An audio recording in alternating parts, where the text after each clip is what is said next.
আসসালামু আলাইকুম, শুভেচ্ছা সহ সকলকে স্বাগত জানাচ্ছি চ্যানেল আই সংবাদে। এখনকার আয়োজন নিয়ে আপনাদের সাথে আছি আমি ফাবলিহা বুশরা। শুরুতেই চলুন দেখে নিই ফ্রেশ আটা ময়দা সুজি সংবাদ শিরোনামগুলো। 21শে অগস্ট গ্রেনেড হামলা মামলায় হাইকোর্টের রায়ের বিরুদ্ধে রাষ্ট্রপক্ষের আপিল। তারেক রহমান সহ আসামিদের খালাসের বিপক্ষে আবেদন। প্রধান উপদেষ্টা ডক্টর ইউনূসের বিরুদ্ধে অর্থ পাচার মামলা প্রত্যাহার নিয়ে আপিলের শুনানি শেষ, রায় ঘোষণা 23শে এপ্রিল। ধর্মীয় উগ্রবাদ চরমপন্থা দমনে ব্যর্থ হলে গণতন্ত্র হুমকিতে পড়বে, তারেক রহমানের সতর্কতা। ক্ষমতায় গেলে জাতীয় সরকার গড়ার প্রতিশ্রুতি। রাজধানীতে জাতীয় পার্টির ইফতার আয়োজনে হামলা, অন্তর্বর্তী সরকার দেশকে ধ্বংসের দিকে নিয়ে যাচ্ছে, অভিযোগ জিএম কাদেরের। প্রধান উপদেষ্টা ডক্টর ইউনূসের সাথে সেনাপ্রধান জেনারেল ওয়াকারুজ্জামানের সাক্ষাৎ, দেশের সামগ্রিক নিরাপত্তা ব্যবস্থা নিয়ে আলোচনা।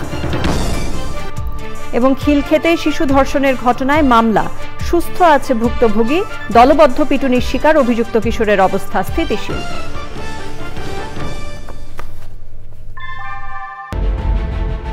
Primacy inbuilt. German technology, Bangladesh's first thermix rod. Salam Steel Thermax. সংবাদ শিরোনামগুলো জানাচ্ছিলাম। এখনকার এই সংবাদ আয়োজন একই সঙ্গে চ্যানেল আইয়ের ইউটিউব চ্যানেল এবং চ্যানেল আইয়ের ওটিটি প্ল্যাটফর্ম আই স্ক্রিনে লাইভ স্ট্রিম হচ্ছে। এবার জানাবো বিস্তারিত। 21শে অগস্ট গ্রেনেড হামলা মামলায় তারেক রহমান সহ সব আসামির খালাসের বিরুদ্ধে আপিল করেছে রাষ্ট্রপক্ষ। এর আগে গত বছরের 1 ডিসেম্বর বিচারপতি একেএম আসাদুজ্জামান ও বিচারপতি সৈয়দ এনায়েত হোসেনের হাইকোর্ট বেঞ্চ তারেক রহমান সহ সব আসামিকে খালাস দিয়ে রায় দেন। গ্রেনেড হামলার ঘটনায় দায়ের করা দুটি মামলায় 2018 সালের 10 অক্টোবর বিএনপির সাবেক স্বরাষ্ট্র প্রতিমন্ত্রী লুৎফুজ্জামান বাবর সহ 19 জনকে মৃত্যুদণ্ডাদেশ দেন ঢাকার একটি আদালত। সেই সাথে বিএনপির ভারপ্রাপ্ত চেয়ারম্যান তারেক রহমান সহ 19 জনকে যাবজ্জীবন এবং 11 জনকে বিভিন্ন মেয়াদে কারাদণ্ডাদেশ দেয়া হয়। ঢাকার বঙ্গবন্ধু অ্যাভিনিউয়ে 2004 সালের 21শে অগস্ট আওয়ামী লীগের সমাবেশে গ্রেনেড হামলায় 24 জন নিহত ও প্রায় 300 জন আহত হন। সে সময়ের বিরোধী দলীয় নেতা শেখ হাসিনা হামলা থেকে অল্পের জন্য রক্ষা পান।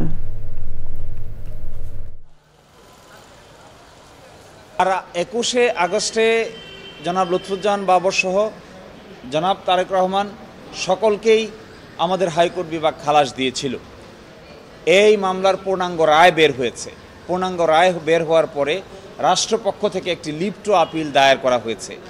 আমরা আশা করি হাইকোর্ট বিভাগ যে রায় দিয়েছে 21শে আগস্টের মামলায়, সুপ্রিম কোর্টও সেই রায়কে যথাযথভাবে আপহেল করবেন এবং বহাল রাখবেন। প্রধান উপদেষ্টা হওয়ার পর ডক্টর মোহাম্মদ ইউনূসের বিরুদ্ধে করা অর্থ পাচার মামলা প্রত্যাহার কতটা আইনসঙ্গত ছিল, এর বিরুদ্ধে করা আপিলের শুনানি শেষে 23শে এপ্রিল রায় ঘোষণা করবেন আপিল বিভাগ। অ্যাটর্নি জেনারেল বলেছেন, ডক্টর ইউনূস ক্ষমতা অপব্যবহার করে মামলা প্রত্যাহার করেননি। মামলা করার যৌক্তিকতা নিয়ে প্রশ্ন তুলেছে খোদ দুদক। মাজহারুল হক মান্নার রিপোর্ট। অর্থ পাচার মামলায় ডক্টর মোহাম্মদ ইউনূস সহ 14 জনের বিরুদ্ধে অভিযোগ গঠন করেন ঢাকার বিশেষ জজ আদালত 4। পরে মামলার কার্যক্রম বাতিল চেয়ে হাইকোর্টে আবেদন করেন ডক্টর ইউনূস সহ গ্রামীণ টেলিকমের শীর্ষ 7 কর্মকর্তা। হাইকোর্ট আবেদন খারিজ করে দেন। পরে সে আদেশের বিরুদ্ধে আপিল করা হলেও দুদকের আবেদনের পরিপ্রেক্ষিতে ওই মামলা বাতিল করে দেন বিচারিক আদালত। যদিও ওই সময়ে প্রধান উপদেষ্টা হন ইউনূস। এই সময় হাইকোর্টের রায়ের বিরুদ্ধে লিভ টু আপিল করলে আপিল করার অনুমতি দেন আপিল বিভাগ। বাতিল হয়ে যাওয়া মামলা কেন সর্বোচ্চ আদালতে নিষ্পত্তি চান, শুনানিতে সেই যুক্তি তুলে ধরেন ডক্টর ইউনূসের আইনজীবী। অ্যাপিলেট ডিভিশন বলল তোমার মামলা চলে না, কারণ তোমার মামলা তো সেখানে বাতিল হয়ে গেছে। আমরা বললাম যে না, মামলা বাতিল হয় না, কারণ এটা উইথড্রল হয় নাই, এটা ইলিগেল। উনি মাত্র ক্ষমতায় এসেছেন 8 তারিখ, 11 তারিখে কোনো নোটিশ ছাড়া বাদ দেওয়ার কোনো ক্ষমতা নাই। এইখানে ওনাকে মিথ্যাভাবে হ্যারাসমেন্ট এবং অপমান করার জন্য এই জিনিসটা করা হয়েছে, এটা উদ্দেশ্যমূলকভাবে।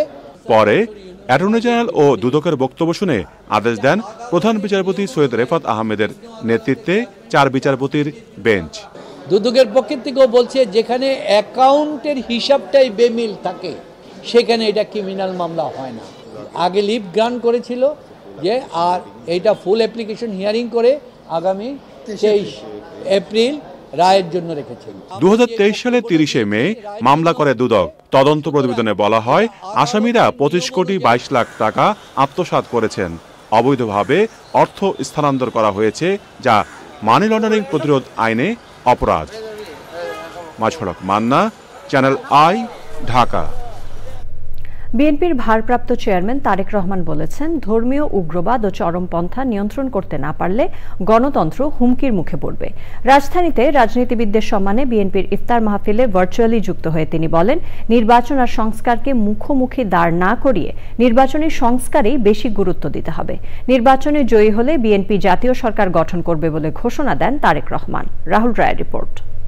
তখনই সমাজ ব্যবস্থা অবক্ষয়গ্রস্ত। রাজধানীর লেডিস ক্লাবে রাজনীতিবিদদের সম্মানে বিএনপির ইফতার মাহফিল। নতুন রাজনৈতিক দল সহ আওয়ামী লীগ সরকারের বিরুদ্ধে যাদের নিয়ে যুগপৎ আন্দোলন করেছিল বিএনপি, সেই রাজনৈতিক দলের নেতারা ছিলেন ইফতার মাহফিলে। লন্ডন থেকে ভার্চুয়ালি যুক্ত হন বিএনপির ভারপ্রাপ্ত চেয়ারম্যান তারেক রহমান। সাম্প্রতিক সময় হঠাৎ করে অতীতের মতন দেশে পুনরায় নারী ও শিশু নির্যাতন, ধর্ষণ উদ্বেগজনক হারে বেড়েছে। আমরা অন্তর্বর্তীকালীন সরকারের দৃষ্টি আকর্ষণ করে বলতে চাই, ধর্মীয় উগ্রবাদীদের অপতৎপরতা এবং চরমপন্থা নিয়ন্ত্রণে ব্যর্থতার পরিচয় দিলে উগ্রবাদী জনগোষ্ঠী এবং পরাজিত ফ্যাসিবাদী অপশক্তি দেশে পুনরায় গণতন্ত্রের কবর রচনা করবে। অপরদিকে গণতান্ত্রিক বিশ্বে ইমেজ সংকটে পড়তে পারে বাংলাদেশ। অপশক্তিকে প্রতিহত করার পাশাপাশি গণহত্যাকারী পলাতক মাফিয়া চক্রকে যে কোনো মূল্যে বিচারের সম্মুখীন করার মাধ্যমে বাংলাদেশে গণতান্ত্রিক বিধি ব্যবস্থা শক্তিশালী করাই হবে বিএনপি সহ গণতন্ত্রের পক্ষের শক্তির আগামী দিনের রাজনৈতিক বন্দোবস্ত। ইফতারের আগে এই বক্তব্যে নির্বাচনী সংস্কারে বেশি গুরুত্ব দেওয়ার কথা বলেন বিএনপির ভারপ্রাপ্ত চেয়ারম্যান। কোন কোন উপদেষ্টা এমনকি দু একটি রাজনৈতিক দলকেও জাতীয় নির্বাচনের ব্যাপারে ইদানিং কিছুটা ভিন্ন স্বরে কথা বলতে শোনা যায়। আসন্ন জাতীয় নির্বাচনে বিএনপি জনগণের রায় রাষ্ট্র পরিচালনার দায়িত্ব পেলে গণতন্ত্রের পক্ষে রাজনৈতিক দলের প্রতিনিধি এবং নির্বাচিত জনপ্রতিনিধিদের সমন্বয়ে জাতীয় সরকার গঠন করবে। আমরা যদি সকলে ঐক্যবদ্ধ থাকি, স্বাধীনতা প্রিয় গণতান্ত্রিকামী জনগণ ঐক্যবদ্ধ থাকলে কোন ষড়যন্ত্রই। তারেক রহমান বলেন, গণতন্ত্রের জন্যই গণতন্ত্র সুসংহত রাখতেই সবাইকে ঐক্যবদ্ধ থাকতে হবে। রাহুল রায়, চ্যানেল আই, ঢাকা। টেকসই গণতন্ত্র ও সুষ্ঠু নির্বাচনের জন্য মতপার্থক্য ভুলে জাতীয় ঐক্য ধরে রাখার উপর জোর দিয়েছেন ফ্যাসিবাদ বিরোধী আন্দোলনে সমমনা দলগুলোর নেতারা। রাজধানীর লেডিস ক্লাবে বিভিন্ন রাজনৈতিক দল ও বিশিষ্ট ব্যক্তিদের সম্মানে বিএনপির ইফতার মাহফিলে নেতারা বলেন, রাজনৈতিক দলগুলোর ঐক্য বিনষ্ট হলে আবারও ফ্যাসিবাদী শক্তি মাথাচাড়া দিয়ে উঠবে। বিএনপির দেয়া সংস্কার প্রস্তাবগুলো পর্যবেক্ষণ করে মতামত দিতে রাজনৈতিক দলগুলোর প্রতি আহ্বান জানান দলের মহাসচিব মির্জা ফখরুল ইসলাম আলমগীর। আক্তার হোসেনের রিপোর্ট। বিভিন্ন রাজনৈতিক দল ও বিশিষ্ট ব্যক্তিদের সম্মানে বিএনপির ইফতার মাহফিলে সমমনা দলগুলোর নেতাদের মিলন মেলা। অংশ নেন জামায়াত ইসলামী, জাতীয় নাগরিক পার্টি, গণতন্ত্র মঞ্চ, এলডিপি, ইসলামী ঐক্যজোট সহ ফ্যাসিবাদ বিরোধী আন্দোলনে সক্রিয় দলগুলোর নেতারা। টেকসই গণতন্ত্র ও সুষ্ঠু নির্বাচনের জন্য ঐক্য ধরে রাখতে জোর দেন তারা। সংস্কার যা আমাদের জন্য এখন প্রয়োজন সেটা করতে হবে। প্রয়োজন গণতন্ত্রের, প্রয়োজন একটা গ্রহণযোগ্য নির্বাচনের, বাংলাদেশের স্বাধীনতা এবং সার্বভৌমত্ব, এখানে কোনো আপোষ হবে না। একটি টেকসই গণতন্ত্র, সাস্টেনেবল ডেমোক্রেসি, একটি ফেয়ার ইলেকশন, যার কারণে বাংলাদেশ আজকে এই দুরবস্থার ভিতরে পতিত হয়েছে। দুর্নীতিমুক্ত বাংলাদেশ। সামনের ভবিষ্যৎ রাজনীতি, নির্বাচন, সেই মুজিববাদী রাজনীতির কোনো স্থান আসলে হবে না, এবং একটা বিচার প্রক্রিয়া যখন চলমান আছে, বিচারের আগে তো সেই প্রশ্নটিই আসে না। নির্বাচন কমিশনের উচিত হবে শিডিউলগুলি ডিক্লেয়ার করা যথাসময়ে। বিভিন্ন জায়গায় যে অশান্তি, অবিশ্বাস, বিশৃঙ্খলা কাজ করছে, এগুলি অনেকাংশে হ্রাস পাবে। ফ্যাসিবাদ মুক্ত পরিবেশ পেলেও এখনো গণতন্ত্রের পথে নানা শঙ্কা উকি দিচ্ছে মন্তব্য করে বিএনপি মহাসচিব বলেন, গণতান্ত্রিক বাংলাদেশই জনগণের মূল আকাঙ্ক্ষা। আজকে বিভিন্ন রকম কথাবার্তা বিভিন্ন মিডিয়ায় বিভিন্নভাবে চলে আসছে, কিন্তু আমাদের মধ্যে বিভিন্ন রকম বিভ্রান্তি ছড়ানো শুরু করেছে। গণতন্ত্রের পথে যাওয়া ছাড়া আমাদের কোনো বিকল্প নেই। সংস্কারের কথা বলে নির্বাচনের জন্য দীর্ঘ সময় ক্ষেপণ না করতে অন্তর্বর্তী সরকারের প্রতি আহ্বান জানান নেতারা। Akhtar Hossain, channel I, Dhaka. অন্তর্বর্তী সরকার দেশকে ধ্বংসের দিকে নিয়ে যাচ্ছে মন্তব্য করে জাতীয় পার্টির চেয়ারম্যান জিএম কাদের বলেছেন, বর্তমান সরকার যত দ্রুত বিদায় নিবে ততই দেশের জন্য মঙ্গল হবে। রাজধানীর মিরপুরে জাতীয় পার্টির ইফতার মাহফিলে হামলার প্রতিক্রিয়ায় জিএম কাদের বলেন, সরকার সব উগ্রপন্থীদের এক করে উদারপন্থীদের ফ্যাসিবাদের দোষর আখ্যা দিয়ে রাজনীতি থেকে বের করে দিতে চাইছে। লুৎফর রহমান সোহাগের রিপোর্ট। রাজধানীর মিরপুরের কাফরুলে জাতীয় পার্টির ঢাকা মহানগর উত্তরের ইফতার মাহফিলে যোগ দেন পার্টির চেয়ারম্যান জিএম কাদের। কেন্দ্রীয় নেতাদের বক্তব্য শুরুর পর অনুষ্ঠানে একদল যুবক হামলা চালায়। জাতীয় পার্টির নেতাকর্মীরা প্রতিরোধ গড়ে তুললে পিছিয়ে যায় হামলাকারীরা। ধস্তাধস্তিতে 2 সাংবাদিক সহ 5 জন আহত হয়েছেন। হামলাকারীরা সাংবাদিকদের মোবাইলও কেড়ে নেয়। পরে ঘটনাস্থলে সেনাবাহিনী আসার পর আবার অনুষ্ঠানের কার্যক্রম শুরু হয়। ঘটনার প্রতিক্রিয়ায় রাতে জাতীয় পার্টির চেয়ারম্যান জিএম কাদের অন্তর্বর্তী সরকারের সমালোচনা করে বলেন, অনিরাপদ পরিবেশ তৈরি করে দেশকে আগুনের মুখে ঠেলে দিচ্ছে সরকার। আমরা কেউ এখানে সেফ না। ওনাদের এখন উনি যেহেতু ওনারা পারছেন না, ওনাদের এখন ছেড়ে দিয়ে যাওয়া উচিত। যদি অন্য কেউ পারে ভালো করে, তাহলে দেশের মানুষ একটা রক্ষা পায়। এবং এই সরকার যে নির্বাচন করছেন, আমি মনে করি এটা একটা সম্পূর্ণভাবে একটা অকার্যকর সরকার। তাদের কোনো নিয়ন্ত্রণ কোনোখানে নেই। এখানে নির্বাচনের নামে একটা প্রহসন হবে। আর তারা তো তাদের যেমন সক্ষমতা নেই। সরকার নিরপেক্ষতা হারিয়েছে দাবি করে জিএম কাদেরের মন্তব্য, অকার্যকর সরকারের অধীনে গ্রহণযোগ্য নির্বাচন সম্ভব হবে না। ওনারা দেশকে বিভক্ত করছেন, দেশকে ধ্বংসের পথে নিয়ে যাচ্ছেন, একজন আরেকজনের পিছু লাগিয়ে দিচ্ছেন। লুৎফর রহমান সোহাগ, চ্যানেল আই, ঢাকা।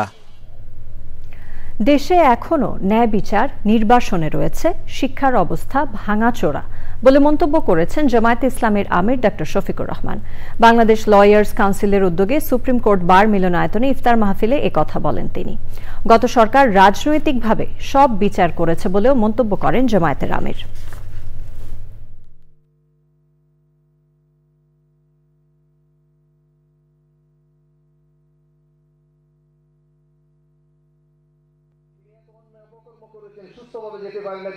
দুঃখের বিষয় যে 2টি উপাদানই এখন চরমভাবে ক্ষতিগ্রস্ত। ন্যায় বিচার নির্বাসনে, শিক্ষা ভাঙ্গাচোরা, না আছে এর কোনো নৈতিক ভিত্তি, না আছে তার কোনো বৈশ্বিক মান, কিছুই নেই। অনেকগুলো ইউনিভার্সিটি আমাদের দেশ, কিন্তু গ্লোবাল র্যাঙ্কিংয়ে কোথাও কাছাকাছি আমাদের কোনো অবস্থান নেই। অন্তর্বর্তীকালীন সরকারের প্রধান উপদেষ্টা ডক্টর মোহাম্মদ ইউনূসের সঙ্গে রাষ্ট্রীয় অতিথি ভবন যমুনায় সৌজন্য সাক্ষাৎ করেছেন সেনাবাহিনী প্রধান জেনারেল ওয়াকারুজ্জামান। সাক্ষাতে সেনাপ্রধান দেশের সামগ্রিক নিরাপত্তা পরিস্থিতি এবং সেনাবাহিনীর চলমান কার্যক্রম সম্পর্কে প্রধান উপদেষ্টাকে অবহিত করেন। দেশের উন্নয়ন ও স্থিতিশীলতার জন্য সেনাবাহিনী কর্তৃক গৃহীত বিভিন্ন পদক্ষেপ নিয়েও আলোচনা করেন। প্রধান উপদেষ্টা সেনাবাহিনীর ভূমিকা ও অবদানের প্রশংসা করেন এবং ভবিষ্যৎ কার্যক্রমে সেনাবাহিনীকে প্রয়োজনীয় দিক নির্দেশনা প্রদান করেন। প্রধান উপদেষ্টা আশা প্রকাশ করেন, দেশের সার্বভৌমত্ব ও নিরাপত্তা নিশ্চিত করতে সেনাবাহিনী তাদের দায়িত্ব নিষ্ঠার সঙ্গে পালন করবে। পুলিশের ঝুঁকি ভাতার প্রচলিত সিলিং তুলে দেওয়ার বিষয়টি বিবেচনা করা হবে। পুলিশের জন্য নতুন 364টি পিকআপ এবং 140টি প্রিজন ভ্যান কেনার উদ্যোগ নেওয়া হয়েছে। পুলিশের চলমান প্রকল্পে যেগুলোর কাজ 70% নিচে শেষ হয়েছে, সেগুলোতে অর্থ ছাড়ের সিদ্ধান্ত হয়েছে। প্রধান উপদেষ্টার সঙ্গে স্বরাষ্ট্র উপদেষ্টা ও সংশ্লিষ্টদের আলোচনায় এসব সিদ্ধান্ত হয়েছে। গত 17 মার্চ মাঠ পর্যায়ের পুলিশ কর্মকর্তাদের সঙ্গে প্রধান উপদেষ্টার সভার পর এই বাহিনীর বিভিন্ন সমস্যা কিভাবে সমাধান করা যায় তা নিয়ে প্রধান উপদেষ্টার সঙ্গে বৈঠক হয়েছে। বৈঠকে ভাড়া করা ভবনে অবস্থিত 65টি থানার জমি অধিগ্রহণের জন্য অর্থ ছাড়ের সিদ্ধান্ত হয়েছে। পুলিশের এসআই ও এএসআই র্যাঙ্কের কর্মকর্তাদের জন্য মোটরসাইকেল কেনার জন্য সুদ মুক্ত ঋণের বিষয়টি বিবেচনার বিষয়ে আলোচনায় হয়েছে। রাজধানীর খিলক্ষেতে ধর্ষণের ঘটনায় ঢাকা মেডিকেল কলেজ হাসপাতালে চিকিৎসাধীন ভুক্তভোগী শিশুটি সুস্থ আছে বলে জানিয়েছেন চিকিৎসক। এ ঘটনায় রাজধানীর খিলক্ষেত থানায় ধর্ষণের অভিযোগে মামলা করেছে শিশুটির বাবা। দায়িত্বরত চিকিৎসক জানিয়েছেন, দলবদ্ধ পিটুনির শিকার কিশোর রবিউলের শারীরিক অবস্থা স্থিতিশীল, তবে শঙ্কামুক্ত নয়। শহীদুল্লাহ রাজুর রিপোর্ট। মঙ্গলবার রাতে রাজধানীর খিলক্ষেতে 5 বছরের শিশুকে ধর্ষণের অভিযোগে পুলিশের সামনেই দলবদ্ধ পিটুনির শিকার হয় রবিউল হাসান ওরফে জান মিয়া নামের এই কিশোর। পুলিশ হেফাজতে থাকা রবিউলকে মারধর করেই ক্ষান্ত হয়নি উৎসুক জনতা। পুলিশের গাড়িতে আগুন ও ভাঙচুর করা হয়। ধর্ষণের শিকার শিশুটি ঢাকা মেডিকেল কলেজ হাসপাতালের ওয়ান স্টপ ক্রাইসিস সেন্টারে চিকিৎসাধীন। চিকিৎসকরা জানিয়েছেন, বিভিন্ন পরীক্ষা নিরীক্ষা চলছে, শিশুটির শারীরিক অবস্থা ভালো আছে। পরীক্ষা চলতেছে, মেয়ে ভালো আছে, মেয়ের সমস্যা নেই। চিকিৎসাধীন অভিযুক্ত কিশোর রবিউলের শারীরিক অবস্থা স্থিতিশীল, তবে এখনও শঙ্কামুক্ত নয় বলে জানিয়েছেন চিকিৎসক। মাথার ব্রেনের ভিতরে কোনো রক্তক্ষরণ বা এই জাতীয় কিছু নাই।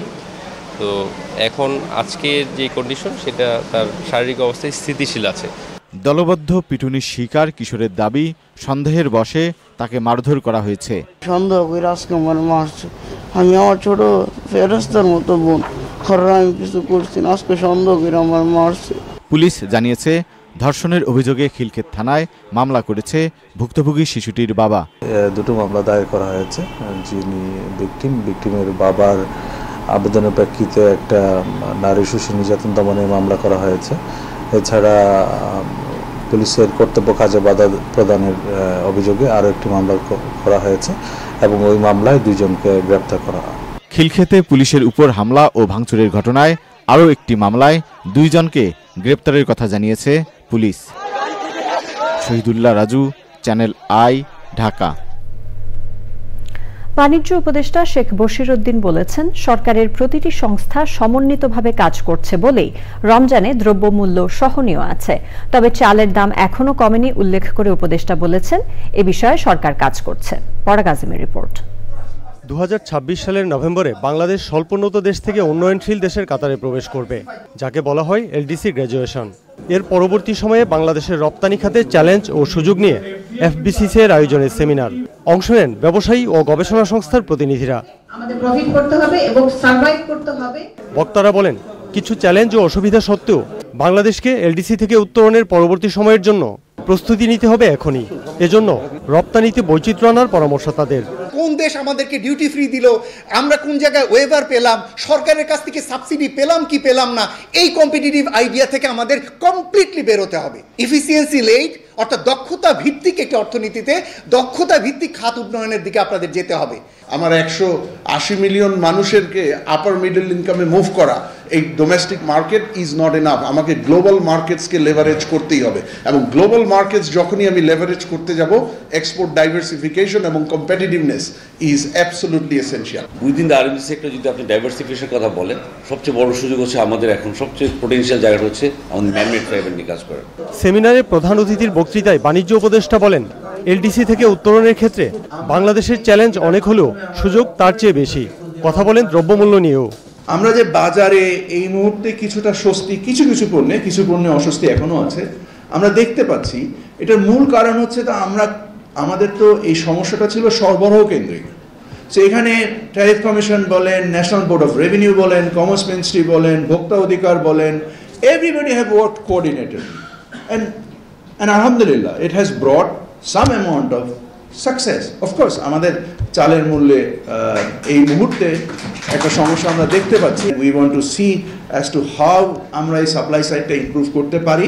সেমিনারে এফবিসিসি এর প্রশাসক মোহাম্মদ হাফিজুর রহমান সহ অন্যরা তাদের মতামত তুলে ধরেন। পরাগ আজিম, চ্যানেল আই, ঢাকা। চ্যানেল আইয়ে প্রচারিত the future leaders programme FLP অনুষ্ঠানের বিভিন্ন সিজনে অংশগ্রহণকারীকে নিয়ে মিলন মেলা হয়েছে। রাজধানীর গুলশান ক্লাবে এই অনুষ্ঠানের আয়োজন করা হয়। অনুষ্ঠানে reality show the future leaders প্রোগ্রামের 4 সিজনের প্রতিযোগীরা উপস্থিত ছিলেন। এ সময় তারা নিজেদের কর্মজীবন ও রিয়ালিটি শোর মাধ্যমে জীবনে নতুন পথ চলার কথা তুলে ধরেন। মইনুল হাসানের রিপোর্ট। দেশে 2012 সালে প্রথমবারের মতো শুরু হয় ব্যবসা সংক্রান্ত বৃহৎ আকারের প্রতিযোগিতামূলক TV reality show the future leaders programme FLP in business 2012-13। আয়োজনে ছিল impress telefilm limited, channel I ও যুক্তরাষ্ট্র ভিত্তিক প্রতিষ্ঠান দ্য ফিউচার লিডার্স লিমিটেড। দেশের সরকারি বেসরকারি বিশ্ববিদ্যালয়ের ব্যবসা প্রশাসন ও ব্যবস্থাপনা বিভাগের স্নাতক উত্তীর্ণদের নিয়ে শুরু হয় বিজনেস লিডারশিপ এবং এন্টারপ্রেনারশিপ সংক্রান্ত শিক্ষামূলক প্রতিযোগিতা।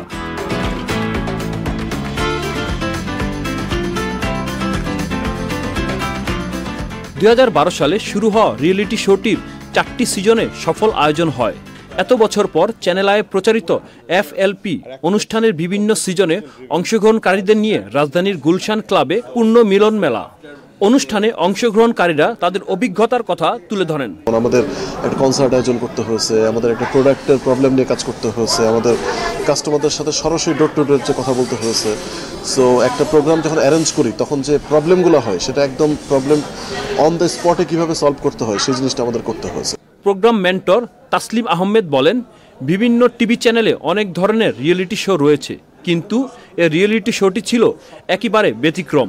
প্রত্যেকটা ছেলে বা মেয়ে বিভিন্ন সিজনের তো এসছে না, এবং যাদের সাথে কথা বলছি সবাই স্ব ক্ষেত্রে কিন্তু actually they are very successful, impact রাখতে পেরেছে এই programme. That is the beauty of it, and I am so proud of it, and I really thank channel I for such a wonderful initiative. Future leaders অনুষ্ঠানটি আবার চালু করার আশা প্রকাশ করেন সবাই।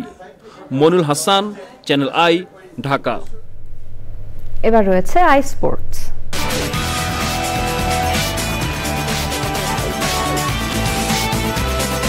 ধন্যবাদ আপনাকে। এবার জানাবো অন্যান্য খবর। ভবিষ্যতে সরকারকে সতর্ক করলেন অর্থ উপদেষ্টা ডক্টর সালেউদ্দিন আহমেদ। সচিবালয়ে গণমাধ্যম সংশ্লিষ্টদের সঙ্গে প্রাক বাজেট আলোচনায় তিনি বলেন, জনবিরোধী কোনো কাজ করলে আবারও 24-এর মতো অভ্যুত্থান হবে। অন্তর্বর্তী সরকারের বাজেট এমন জনকল্যাণমুখী হবে যে চাইলেই তাকেও ছুঁড়ে ফেলতে পারবে না বলে মন্তব্য করেন অর্থ উপদেষ্টা। সম্পদের সীমাবদ্ধতার কথা মনে করিয়ে উপদেষ্টা বলেন, প্রত্যাশার পারদ খুব বেশি না চড়াতে।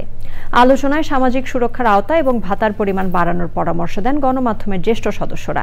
টেলিভিশনের কর্মীদের জন্য পৃথক ওয়েজ বোর্ড চালুর বিষয়ে অর্থ মন্ত্রণালয়ের উদ্যোগ নেওয়ার কথা বলেন তারা।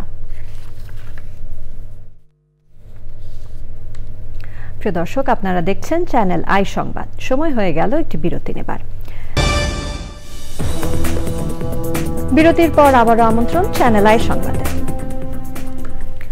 নির্বাচনী ফায়দা নিতে আওয়ামী লীগকে পুনর্বাসনের জন্য কিছু রাজনৈতিক দল কূটনীতিতে যুক্ত হচ্ছে বলে মন্তব্য করেছেন জাতীয় নাগরিক পার্টি এনসিপির দক্ষিণাঞ্চলের মুখ্য সংগঠক হাসনাত আব্দুল্লাহ। কুমিল্লার শাসনকাছায় জাতীয় নাগরিক পার্টি কুমিল্লার আয়োজনে ফ্যাসিবাদ মুক্ত বাংলাদেশ 24-এর শহীদ ও আহত গাজীদের স্মরণে গণ ইফতার ও দোয়া মাহফিলে প্রধান অতিথির বক্তব্যে এসব কথা বলেন হাসনাত আব্দুল্লাহ। জনগণকে সতর্ক করে হাসনাত বলেন, রাস্তায় তাজা রক্ত ঢেলে যে আওয়ামী লীগকে ছাত্র জনতা দেশ থেকে উৎখাত করেছে, সেই আওয়ামী লীগকে পুনর্বাসনের জন্য ষড়যন্ত্র করা হচ্ছে। অনুষ্ঠানে সভাপতিত্ব করেন জাতীয় নাগরিক পার্টির যুগ্ম সদস্য রিফাত রশিদ।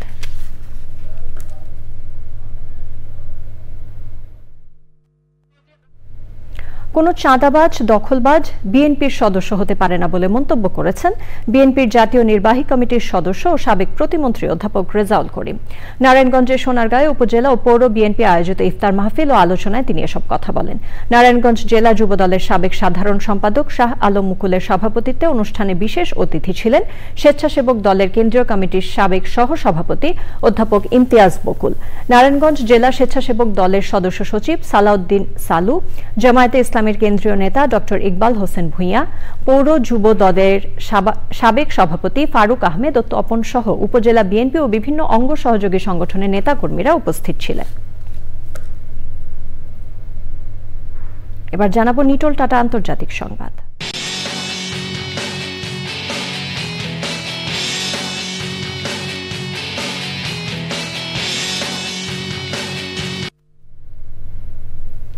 ইসরায়েলের প্রধানমন্ত্রী বেনিয়ামিন নেতানিয়াহু গাজায় ইসরায়েলি হামলার প্রসঙ্গে এক ভিডিও বার্তায় সতর্ক করে বলেছেন, এটা কেবল শুরু।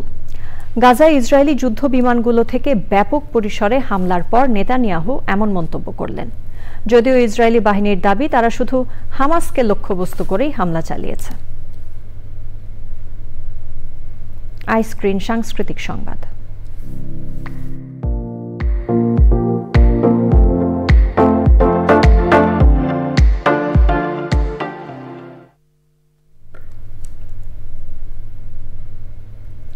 কলকাতার জয় ফিল্ম ফেয়ার অ্যাওয়ার্ডস বাংলা 2025-এ সেরা সিনেমার পুরস্কার জিতেছে নির্মাতা জুটি নন্দিতা রায় ও শিবপ্রসাদ মুখোপাধ্যায়ের চলচ্চিত্র বহুরূপী।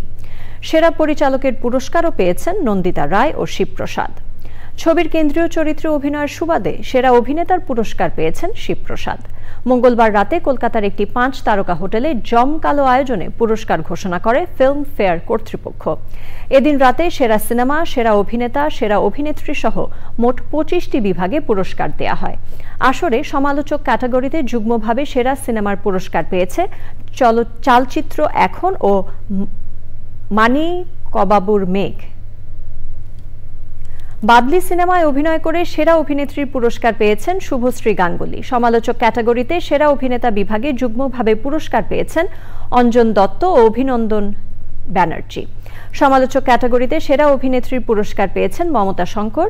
এবারের আসরে ঢাকার শিল্পীদের মধ্যে জয়া আহসান, মোশাররফ করিম ও চঞ্চল চৌধুরী মনোনয়ন পেয়েছিলেন। প্রমাণ করেছে মহাতারকা বড় কথা নয়, বহুরূপী প্রমাণ করেছে content is bigger than anything. আমি মনে করি যে কোনো কাজের পেছনে ভগবান আল্লাহর দোয়া যদি না থাকে তাহলে কিচ্ছু হতে পারে না, আর আমার মায়ের আশীর্বাদ, এর বাইরে আর কিচ্ছু হতে পারে না। ঢাকা ব্যাংক পিএলসি বাণিজ্য সংবাদ।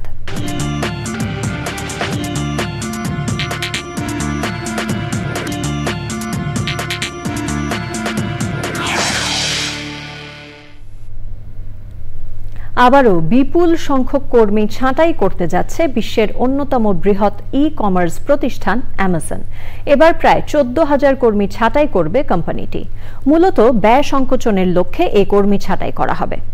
তবে সাধারণ কর্মী নয়, এবার ব্যবস্থাপনা পর্যায়ের কর্মী ছাঁটাই হবে। এর জেরে সারা বিশ্বে অ্যামাজনের কর্মীর সংখ্যা কমবে প্রায় 13%। ছাঁটাইয়ের জেরে অ্যামাজনের বৈশ্বিক পর্যায়ে কর্মীর সংখ্যা 1,05,700 থেকে নেমে আসবে 91,936 জনে।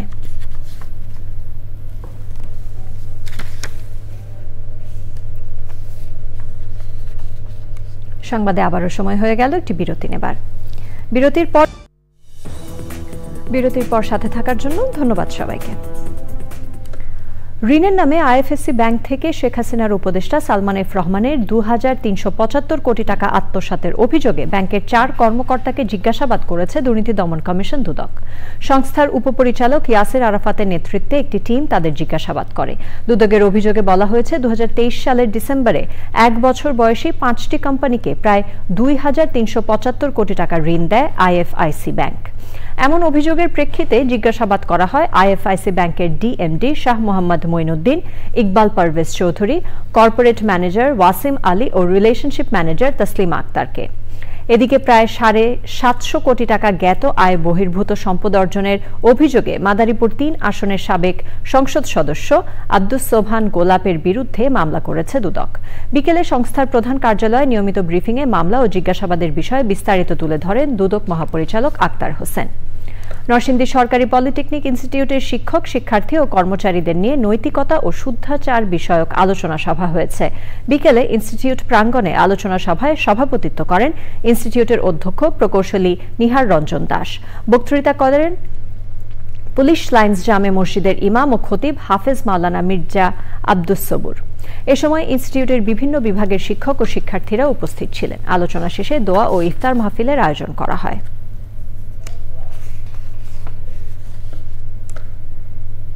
সংবাদে আবারও সময় হয়ে গেল বিরতি নেবার। বিরতির পর খেলার খবরে জানিয়ে ফিরব। বিরতির পর আবারও আমন্ত্রণ চ্যানেল আই সংবাদে। ফিরে এলাম খেলার খবর নিয়ে।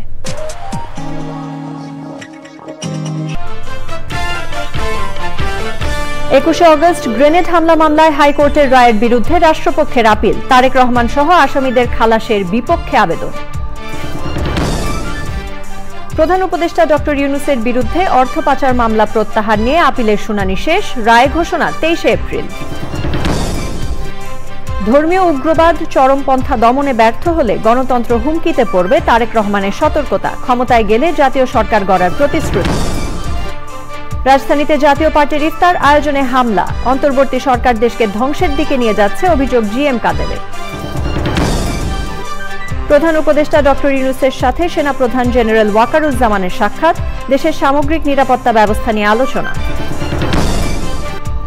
এবং খিলক্ষেতে শিশু ধর্ষণের ঘটনায় মামলা, সুস্থ আছে ভুক্তভোগী, দলবদ্ধ পিটুনির শিকার অভিযুক্ত কিশোরের অবস্থা স্থিতিশীল। চ্যানেল আই সংবাদের এখনকার আয়োজন এ পর্যন্তই। এতক্ষণ সাথে থাকার জন্য ধন্যবাদ সবাইকে।